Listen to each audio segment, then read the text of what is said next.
మీకు చిగురు చిత్రాన్నం చేసేది చూపిస్తాను. దానికి కావాల్సిన సామాన్లు, మొదట అన్నం చేసి పెట్టుకున్నాను చిత్రాన్నానికి. తర్వాత ఎండిన చిగురు అన్నమాట, ఇది చింత చిగురు అంటారు. దీనిని ఆరబెట్టుకొని రెడీగా చేసుకున్నాను, ఎండిన చిగురు ఇది. తర్వాత పోపు సామాన్లు, ఆవాలు, శనగపప్పు, ఉద్దిపప్పు, వేరుశెనగ విత్తనాలు, పసుపు, ఇంగువ, కరేపాకు, కొత్తిమీర. ఇది పచ్చిమిరపకాయలు, ఉప్పు గ్రైండర్ చేసి పెట్టుకున్నాను. ఇప్పుడు మీకు చేసే విధానం చూపిస్తాను.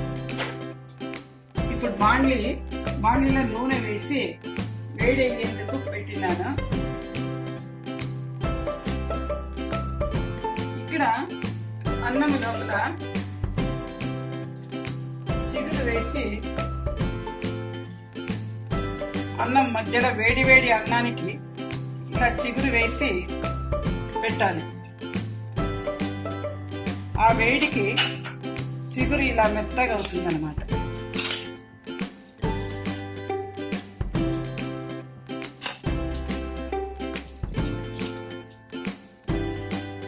ఇట్లా చిగురుని అన్నం మధ్యలో పెట్టడం వలన చిగురు ఎండిన ఆకు మెత్తబడుతుంది అన్నమాట. తర్వాత మనము పోపు వేసుకుందాము. నూనె కాగేందుకు పెట్టినాను. ఇప్పుడు వేడి అయ్యింది. ఫస్ట్ ఆవాలు వేస్తున్నాను.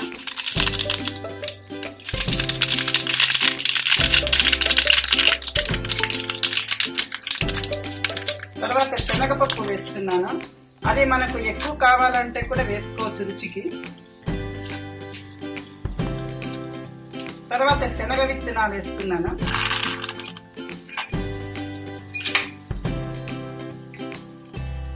పసుపు, ఇంగువ,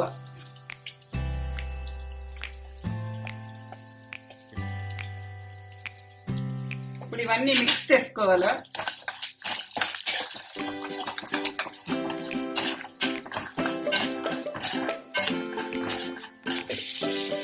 ఇప్పుడు కరివేపాకు వేస్తున్నాను అందులో. తర్వాత పచ్చిమిరపకాయలు, ఉప్పు గ్రైండర్ చేసుకొని కూడా వేసేస్తున్నాను.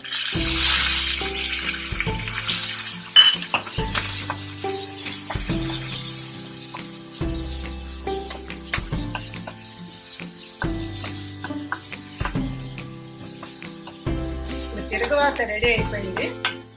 అన్నానికి వేసి మిక్స్ చేద్దాము. ఇది 5 నిమిషాల్లో అయిపోతుంది అన్నమాట.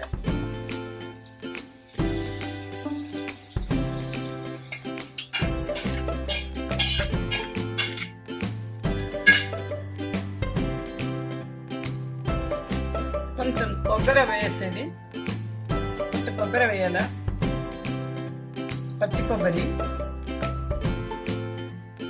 కొంచెం కొత్తిమీర వేసి మిక్స్ చేస్తే చిగురు చిత్రాన్నం రెడీ. చాలా రుచిగా ఉంటుంది. ఇది చాలా దొరికేది మనకు అపురూపం అన్నమాట. ఇప్పుడు అంతా కలిపినాము. పోపు తిరుగువాత అంతా వేసి చిగురు చిత్రాన్నం రెడీ అయిపోయింది. దీనికి నిమ్మపండు పిండవలసిన అవసరం లేదు, ఎందుకంటే చిగురే పులుపు ఉంటుంది కాబట్టి ఇది చాలా రుచిగా ఉంటుంది. సేమ్ నిమ్మకాయ చిత్రాన్నం లాగానే చేయవచ్చు అన్నమాట.